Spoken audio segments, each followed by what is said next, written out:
Selam aus Alanya.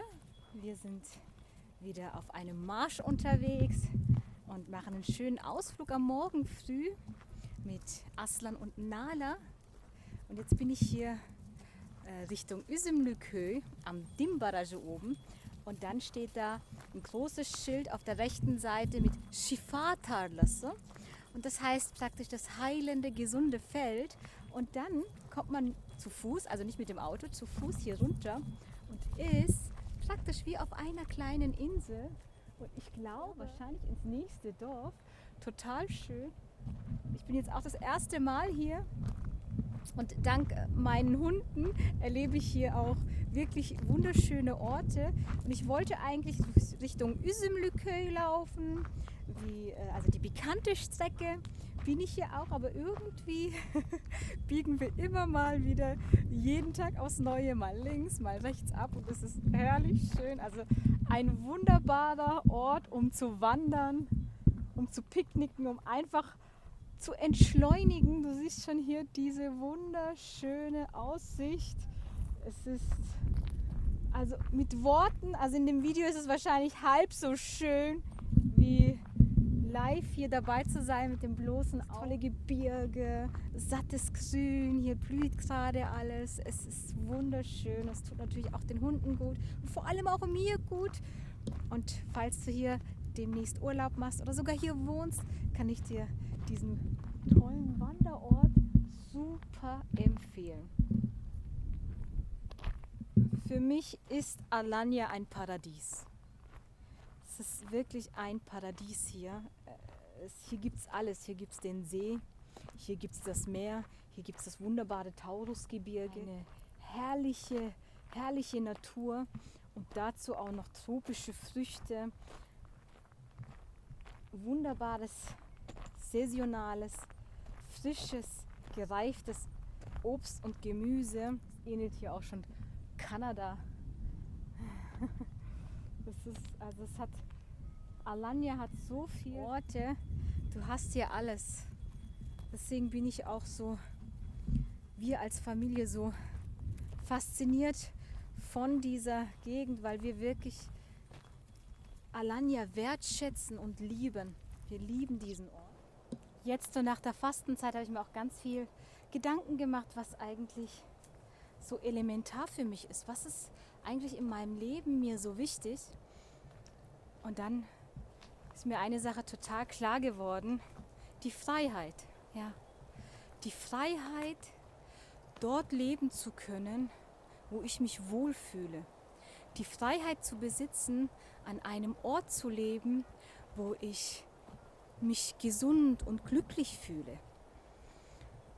Das ist heutzutage, also für mich ist es so wichtig. Freiheit bedeutet auch gleichzeitig, dass deine Verantwortlichkeit unendlich ist. Und diese unendliche Verantwortung sorgt auch dafür, dass es nicht immer einfach ist. Zum Beispiel, wenn du dich entscheidest, in eine Selbstständigkeit zu gehen. Oder sagst, okay, ich möchte mehr Freiheit in meinem Leben, ich möchte mein Leben selber gestalten, möchte eben selbstständig sein, möchte mein eigener Chef sein. Aber ganz viele geben dann auf, weil sie die Verantwortung auch nicht übernehmen können. Weil sie merken, sie haben ganz viel Spielraum, sehr viel Freizeit, aber auch ganz viel Verantwortung. Und diesen Gipfel zu schreiten, das wissen alle, die selbstständig sind oder auch Unternehmer sind, ja, dass das mit sich auch eine ganz große Prüfung mitbringt und dass in ganz vielen Biografien immer geschaut wird, oh, oder wenn jemand reich ist und erfolgreich ist und glücklich ist mit seinem Leben, weil er der eigene Creator ist von seinem Leben, denkt man, boah, super, so hätte ich das auch gerne mal.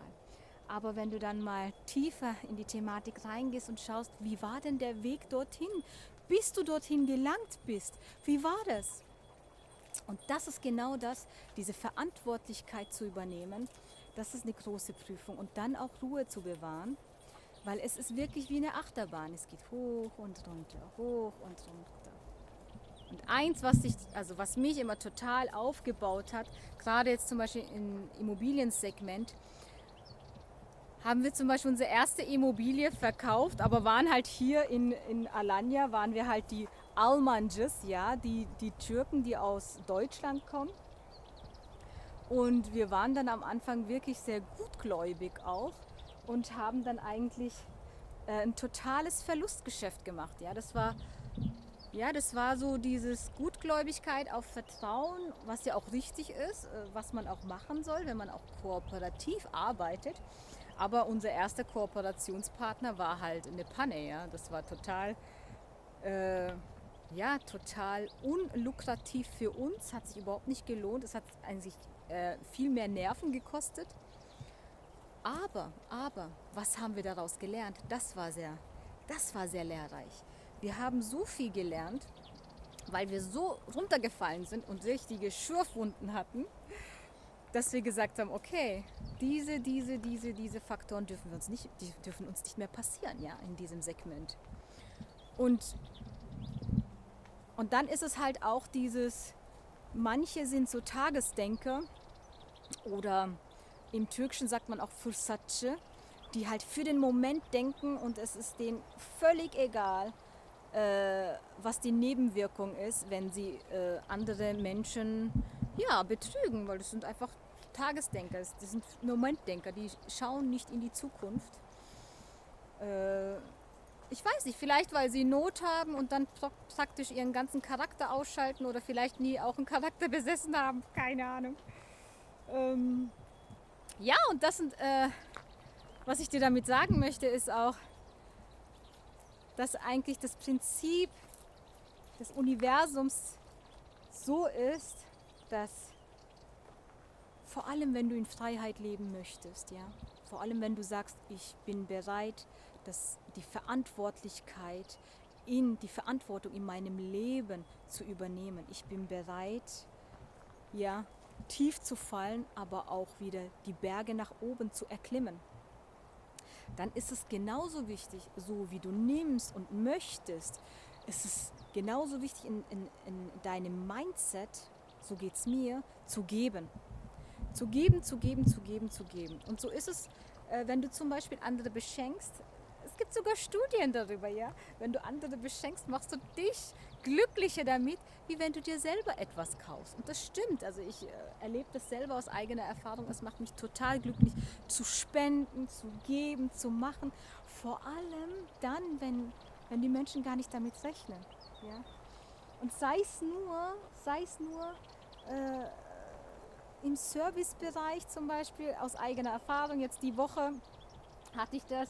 Ich hole immer Knochen für meine Hunde im Einkaufsgeschäft und der Metzger dort, der sieht mich dann immer und sagt dann, morgen habe ich dir wieder eine große Tüte, 100%. Ich so, okay, danke schön. Und dann gibt er mir, dann reserviert er immer Knochen für die Hunde, also für mich und zu einem Spottpreis, wirklich, also schon fast umsonst. Und diese Liebenswürdigkeit, diese Aufmerksamkeit, ja. Und dann gehe ich und habe halt einfach Schokoladenkuchen gekauft, ja, und habe gesagt, bitte, bitte teilen Sie das mit Ihrer Servicekraft. Vielen Dank, dass es sie gibt und Dankeschön. Es ist einfach diese Wertschätzung, Dankeschön, dass es sie gibt, ja. Und sie sind nicht selbstverständlich und dann immer auch diese Freundlichkeit zu haben. Heutzutage ist es auch nicht selbstverständlich, dass jeder freundlich ist. Vor allem hat jeder sein Päckchen zu tragen und dann immer noch freundlich bleiben zu können, ist eine sehr schöne Tugend, ja. Ja, und dieses Geben ist ja genauso wie bei uns mit unseren YouTube-Videos. Wir geben, geben, geben, geben. Das ist ja, wir sind ja jetzt nicht wir haben jetzt nicht hier einen Kanal, wo jetzt hier Millionen Klicks sind. Daher verdient man über YouTube zero, zero, zero, also ganz wenig. Also zumindest ist es bei uns jetzt noch so der Fall. Inshallah wird es später auch mal anders. Da würden wir uns sehr, sehr drüber freuen, weil wir eben geben. Wir geben, wir geben, wir geben. Und durch das Geben bekommen wir aber auch. Und dieses Kommen sind dann eben Menschen, die uns dann uns vertrauen und Immobilien bei uns kaufen. Menschen, Familien, die mit ihren Kindern auswandern und sich anmelden in der Waldorfschule, wo wir auch ganz viele Videos gemacht haben. Das sind alles Herzensprojekte. Auch mit den Immobilien, das hat uns so Spaß gemacht, das macht uns so Spaß, dass es natürlich auch eine super Freude ist, wenn wir dann eben auch verkaufen und Menschen damit glücklich machen, an einem wunderschönen Ort wie Alanya zu leben. Ja. Das ist für uns wirklich ein wundervolles Geschenk und Menschen dadurch glücklich machen zu können, ist natürlich auch eine wunderbare Freude. Und das ist eben das, gibst du auch so viel, wie viel du nimmst. Wie viel bist du bereit auch zu geben? Und das ist auch eine Prüfung im Leben. Bist du bereit, auch genauso viel zu geben? Ja, und was auch sehr wichtig ist, ein wichtiger Aspekt ist, um Freiheit zu gelangen, ist natürlich auch zu gönnen, anderen zu gönnen. Das ist sehr wichtig. Nicht über andere zu sprechen, nicht zu hetzen, nicht zu sagen, oh, der ist besser wie der andere oder sonst irgendwie was. Oder irgendwie zu konkurrieren, zu denken, die Person oder die das macht die Arbeit nicht gut. Das sind alles negative Energien, die dich nur davon abhalten, bei dir zu bleiben. Und indem du anderen gönnst, gibst, machst, bekommst du auch die Energie für dich, für dein Leben. Und das ist auch nochmal wichtig, denn in dem Weg der Freiheit ist es elementar, eine sehr hohe Resilienz aufzubauen. Zu sagen, ja, ich bin gestärkt, meine Familie, ich habe Liebende, ich habe Menschen, die mich stärken und tragen. Das ist sehr wichtig. Ich achte auf meine Gesundheit. Ich schaue, dass ich mich gesund ernähre. Und das sind alles Punkte, die sehr wichtig sind und die dich dazu, schauen, dass du halt eine hohe Resilienz auch bekommst und auch vor allem eine Motivation dann auch bekommst, um diese Freiheit dann leben zu können. Und wichtig ist es dabei halt, anderen zu gönnen. Denn jeder, der in Freiheit leben möchte, jeder, der eigene Creator, der eigene Selbstgestalter in seinem Leben sein möchte und die Verantwortung für sein Leben übernimmt, hat es verdient, glücklich zu sein. Ja? Jeder hat es natürlich verdient, glücklich zu sein, aber dieses Hinterherhetzen und nicht gönnen ist nichts anderes wie Karma aufbauen und sich selber damit zu schaden. Das ist so ein Ping-Pong-Spiel. Und ja, natürlich habe ich bestimmt auch schon Sachen gesagt in Unterhaltungen über andere, wo ich dann im Nachhinein auch reflektiert habe und gesagt habe, das war so unnötig. Das war nicht gut und das war schwach. Das ist auch nochmal schön. Das heißt jetzt nicht, dass ich nie negativ über andere rede. Überhaupt nicht. Mir passiert das auch manchmal, wenn ich einfach nicht in der Energie bin, wie ich eigentlich sein sollte und mich dann aber im Nachhinein Kopfschüttle darüber und denke so, also das war so unnötig und eigentlich zeigt es Schwäche. Denn starke Menschen, und ich bin stark, rede nicht über andere, denn ich habe keine Zeit, mir meine Energie zu vergeuden für andere Menschen. Ja, ich muss sagen, sind so Themen, was ich nicht so befürworte, sind einfach, wenn ich manchmal auf YouTube sehe, eine Zeit lang war das ganz extrem, jetzt ist es wieder ruhiger geworden, Gott sei Dank, dieses Alanya ist dies, Alanya ist das. Manche machen halt alles, um Klicks zu generieren, um ganz viel Abonnenten zu haben auf YouTube, sind aber nicht mehr authentisch und leben nicht wirklich ihre eigene Wahrheit. Da geht es dann ums Geld verdienen und nicht um das, was sie wirklich sind. Und das ist halt dann auch das Heimtückische, denn dann kommt irgendwann die Zeit, wo es dann heißt, hey, wie kann ich einen Ort, wo ich lebe, so schlecht machen? Das passt doch dann gar nicht, das ist doch total paradox, ja? Und gibt es diese Argumente, die negativen Argumente in den Videos, Gibt es nicht ähnliche negative Argumente auch in anderen Ländern? Mit Sicherheit, mit Sicherheit. Aber dann eben sich selbst zu verlieren, um eben Reichweite zu gewinnen, ist, finde ich halt schwach. Und da bin ich wirklich dankbar. Klickt nicht unsere Videos an, schaut sie nicht an, wenn ihr sagt, ja, ich möchte hier Negativität haben, ich möchte mich gut fühlen, weil ich in meinem Loch bin irgendwo und nicht die Verantwortlichkeit übernehmen möchte für mein Leben, dann höre ich mir lieber Videos an, die eben schwach sind und mich eigentlich gar nicht aufbauen, damit ich mich selber gut fühle, weil ich selber nicht die Verantwortlichkeit übernehmen möchte. Wenn du so ein Typ bist, dann schalt sofort aus. Schalt sofort unser Video aus, weil wir werden nicht solche Videos machen. Wir möchten Menschen dazu motivieren, auszuwandern. Wir möchten vor allem Familien, Menschen dazu motivieren, die Verantwortlichkeit für ihr Leben zu übernehmen. Und ich sage hier ganz realistisch, es ist nicht leicht, in diesen Berg zu erklimmen. Es ist nicht leicht. Du brauchst eine große Resilienz, du brauchst viele liebende Menschen um dich herum und du musst damit rechnen, dass du halt, dass es halt auch mal nach unten geht. Aber dann auch wieder dieses nach unten gehen lehrt dich so viel und das ist auch von Gott gewollt, damit du lernst, damit du verstehst, damit dir das nächste Mal nicht mehr passieren kann. Und im Nachhinein, wenn du es dann wenn du dann nochmal hineingehst und das reflektierst, was nicht so gut in deinem Leben passiert ist, ist man dann ganz oft dankbar, weil man dadurch einen Weg eingeschreitet ist im Leben und so viel gelernt hat, was dann sehr wertvoll war für die Gegenwart oder sogar Zukunft. Es ist ein so großes, wunderbares Geschenk und so stärkend, die Verantwortlichkeit fürs eigene Leben zu übernehmen und zu kreieren und zu machen und zu tun. Und auch das jetzt, dir ein Video zu zeigen, wie wir hier leben, wie zufrieden und glücklich wir hier in Alanya sind.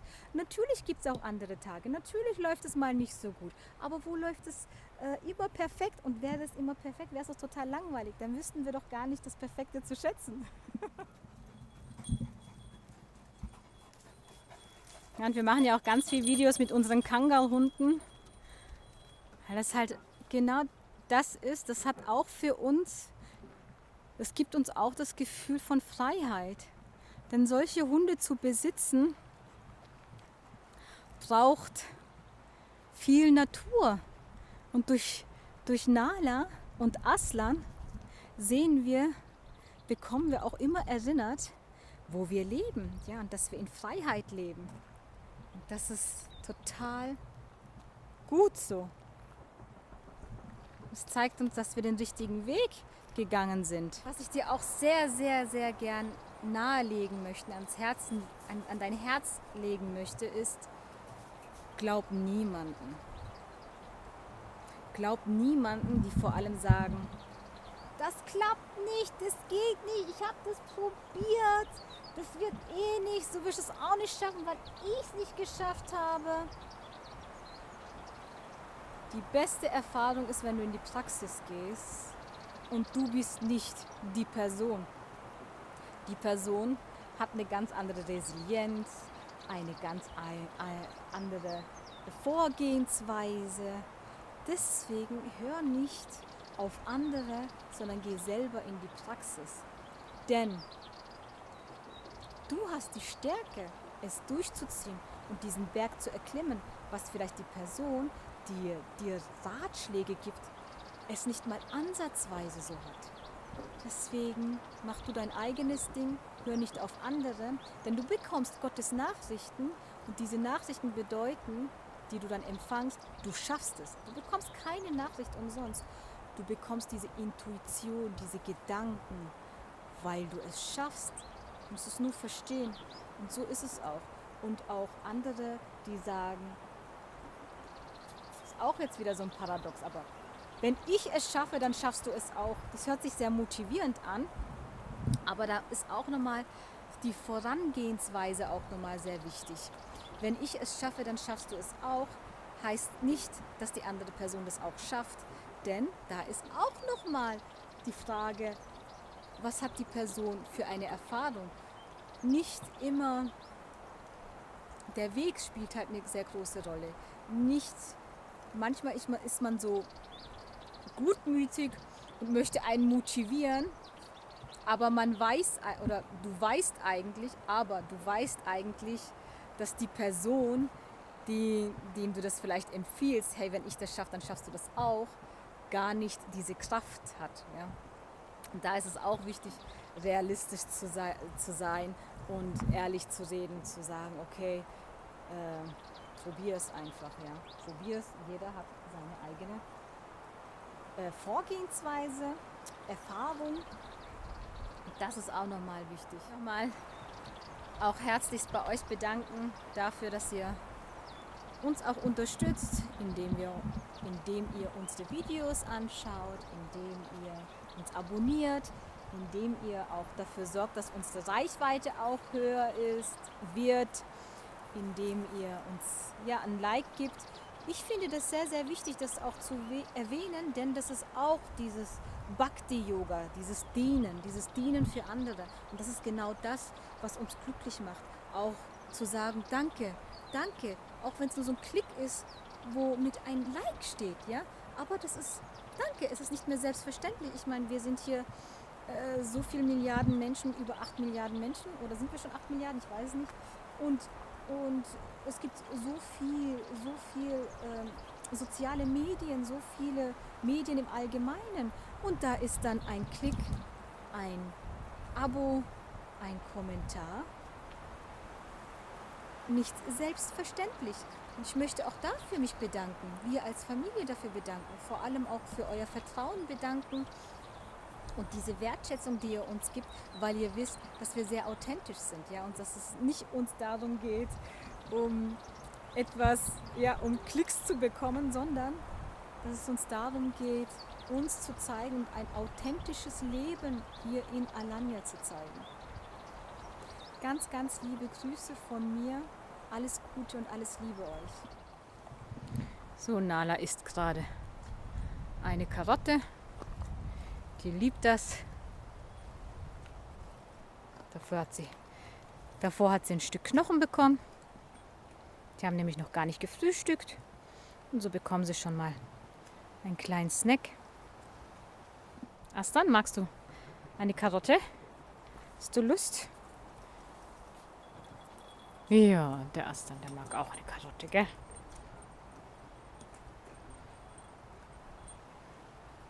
Ist auch sehr, sehr gesund, von klein auf damit anzufangen, weil das dafür sorgt, dass die Hunde entwurmt werden. Parasitäre Wirkung. Und jetzt wird der gleich sauer bestimmt, oder? Oder gibt er die Karotte? Die Nala, die ist nämlich so eine, die ist... Guck es. Oh, jetzt hat sie es weggenommen. So gemein, Nala. Nala! Guck. Das ist die wilde Nala. Probiert's halt. Und hat's geschafft.